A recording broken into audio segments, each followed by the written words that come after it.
Oggi vi parlo di questo zaino Airback, che non è un vero e proprio zaino fotografico, ma è più uno zaino pensato per everyday e piccoli viaggi. Perché ve lo porto qui sul canale? Perché mi aiuterà tantissimo nelle prossime trasferte fotografiche. Tutto questo dopo la sigla.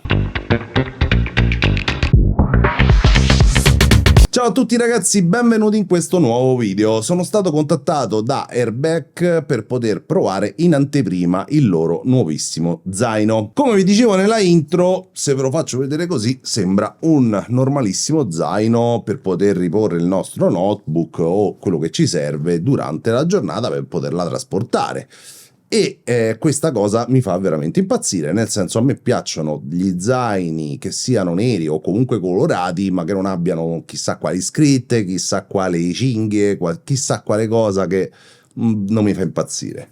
E questo, come vedete, è uno zaino bello sobrio, ok? Al suo interno però abbiamo veramente tantissime particolarità. Quindi inizierei da questa tasca, che è una semplice tasca, nella quale potete andare a riporre quello che volete. È una tasca che arriva praticamente, ok, fino qua, per la metà dello zaino. Al suo interno poi abbiamo una retina e abbiamo anche un portachiavi, quindi questo lo possiamo attaccare alle chiavi, possiamo metterlo qui e le chiavi rimarranno sempre in posizione. Su questo lato abbiamo la possibilità di caricare il nostro smartphone o comunque tutto quello che vogliamo, perché abbiamo due prese, una USB-A e una USB-C. Chiaramente poi i cavi sono all'interno, basta mettere un power bank e siamo a posto. Questa è la parte posteriore, come vedete abbiamo una cinghia per poter mettere lo zaino così su un trolley e abbiamo gli spallacci che sono veramente fatti da Dio. Quando mettete questo zaino sulle spalle praticamente non lo sentirete. Su questo lato invece abbiamo una classica taschina che si può aprire per inserire ad esempio una borraccia. Abbiamo poi questa seconda tasca molto grande dove possiamo andare a mettere fino a 2 notebook o un notebook e un tablet.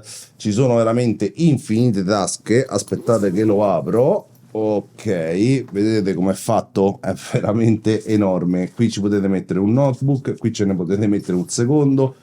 Qui ci sono tasche infinite fino giù e questa è la parte che vado ad utilizzare normalmente per l'everyday. La cosa veramente interessante è che, come vedete, su questo lato abbiamo una chiusura con combinazione, quindi possiamo poi andare a chiudere qui con la combinazione e siamo a posto. Possiamo lasciare lo zaino negli uffici, eccetera eccetera, senza doverci preoccupare che nessuno ci metta le mani dentro. Mi stavo dimenticando di farvi vedere che da questa parte abbiamo anche una piccola tasca per poter mettere passaporto, documenti e quant'altro, in modo tale che questa taschina chiaramente non si vede, è a contatto con voi e quindi nessuno ci potrà andare a mettere le mani. Questo zaino in questa configurazione così è un 22 litri, quindi uno zaino decisamente normale come grandezza, ma c'è tutto uno scompartimento centrale che grazie a una cerniera può diventare praticamente il doppio di quello che vedete in questo momento. Infatti da 22 litri questo zaino diventa uno zaino da ben 60 litri di grandezza. Adesso vi faccio vedere.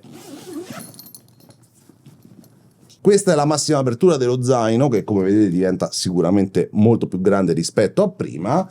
E al suo interno abbiamo ancora lo scompartimento più importante e geniale che vi devo far vedere. Infatti una volta aperto vi troverete davanti allo zaino così. Qui il produttore ha fatto uno scompartimento per le scarpe, qui c'è una piccola tasca, qui c'è un'altra tasca enorme che va da questa parte, ma l'innovazione di questo zaino sta tutta qui. Allora, il produttore ci dice che è uno scompartimento sottovuoto e infatti cerco di farvela vedere con dei b-roll perché sennò non ci riesco. La cerniera si vede che è fatta completamente in maniera diversa da qualsiasi altra cerniera ci sia in qualsiasi altro zaino.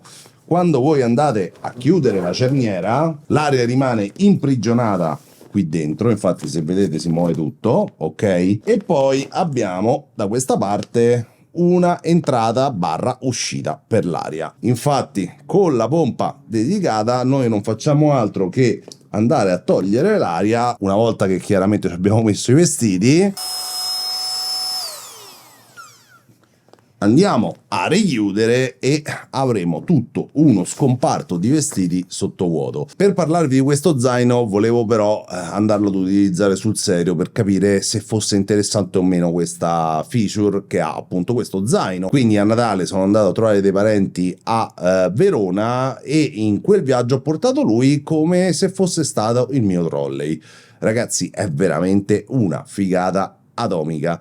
State vedendo delle immagini mentre passeggiavo, state vedendo delle immagini mentre c'erano i vestiti sottovuoto e due cose mi hanno veramente impressionato. Prima cosa, i vestiti sono arrivati nello stesso identico modo in cui li avevo messi io, quindi zero pieghe, zero problemi di quel tipo lì.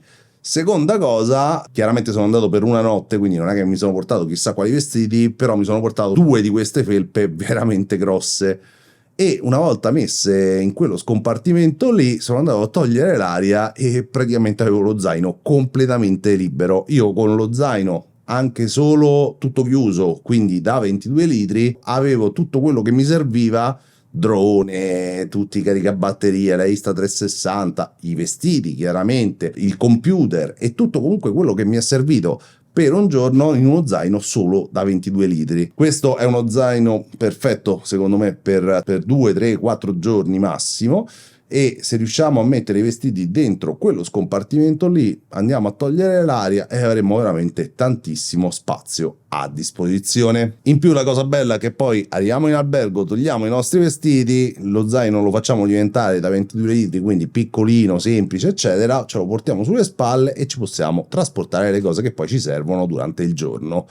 Quando poi dobbiamo ripartire lo apriamo, rimettiamo tutti i nostri vestiti nello scompartimento sottovuoto e lo riapriamo completamente ed abbiamo una specie di trolley. Quindi è uno zaino che ha veramente due anime per quanto mi riguarda. Io ad esempio lo andrò ad utilizzare tutti i giorni come zaino everyday, quindi quando non devo andare a scattare ma magari devo portare il computer, devo portare altre cose, e questo mi succede sempre, utilizzerò lui sicuramente quando vado a fare le mie trasferte fotografiche. E questo perché specialmente se vado in Italia e specialmente se vado in treno posso portare tutto quello che voglio, non ho problemi né di dimensioni né di pesi, quindi preferisco portare la mia valigia fotografica piena zeppa di roba pesantissima ma con le ruote e portare i vestiti magari in questo zaino che pesa sicuramente molto meno della valigia fotografica e mettermelo appunto sulle spalle. Quindi questo è il mio nuovo zaino sia per everyday sia per viaggi, lo vedrete sicuramente in tantissimi altri video ed è uno zaino che assolutamente vi consiglio, anche perché in questo momento non costa così tanto, costa 180 euro, poco più poco meno.